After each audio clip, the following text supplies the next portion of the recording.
utiliser ces deux pour maintenir l'inventaire des quantités pour le matériel informatique de petite taille, tel que clavier, souris, câbles, pour ensuite permettre à un processus de créer un billet de commande lorsque l'inventaire atteint un seuil défini? C'est une super belle question pour mettre en place un beau processus relié avec Oui, vos billets dans ces deux. Donc, vas-y, Martin. parfait. Celui-là, ici, il est très demandé, sans nécessairement être complexe, parce que je vais juste faire une petite parenthèse. La complexité de votre CMDB, des processus qui s'y rattachent, va toujours dépendre de votre besoin en partant. Pour être capable de venir gérer un peu les quantités matérielles des items de petite quantité, je reviens un peu à la première question, c'est dans la structure de votre CMDB, vos CI. Ce sont des CI, exemple, si on prend un clavier, souris, câble, ce pas des choses qu'on peut répertorier facilement à partir d'un système sur un réseau. Donc, a priori, ces CI-là vont devoir être gérés entièrement dans ces deux par des processus, que ce soit à partir d'un billet d'approvisionnement pour les ressources matérielles, avec des approbations, tout ça. Et on va pouvoir venir faire du plus un moins un au niveau du CI. Encore une fois, il y a plusieurs méthodes. Est-ce qu'on veut avoir un CI unique sur, exemple, un clavier, puis je fais juste me dire, ben moi, je n'ai pas besoin d'avoir, si j'ai 250 personnes dans mon organisation, je n'ai pas nécessairement 250 claviers, je veux juste avoir quelque chose de très simple.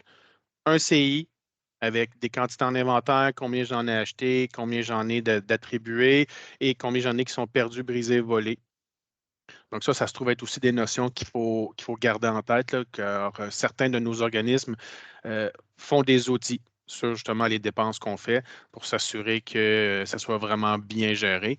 Donc, à partir de ce moment-là, c'est tous des processus automatisés qui viennent, que ce soit à partir d'une demande d'incident, d'une demande de service ou d'une demande de service provenant des approvisionnements pour dire, ben, j'achète tant de claviers parce que je vois que mon seuil minimum est rendu à un certain niveau. Et ces seuils minimums-là, mais vous les définissez. Donc, supposons, je dis, ben moi, je veux que mon seuil minimum en inventaire soit de 50 claviers.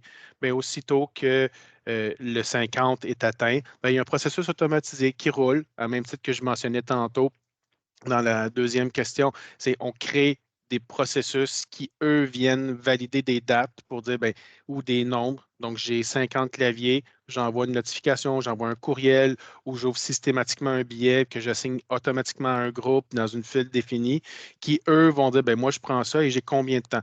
Donc, c'est de là, on peut dire, ben, si j'ai 50 et que je sais que ça me prend toujours 3 semaines, ben, on peut commencer à se mettre des dates de rappel des SLA. Donc, ça fait référence aussi à un autre webinaire qu'on a eu précédemment. Donc, vous allez pouvoir aussi l'impliquer là-dedans et ça va vous permettre de mieux gérer justement les niveaux d'inventaire pour ne pas tomber à court.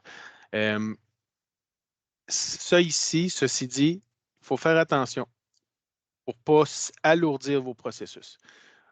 Les câbles, c'est peut-être pas quelque chose que je pourrais recommander. Les blocs d'alimentation, non plus.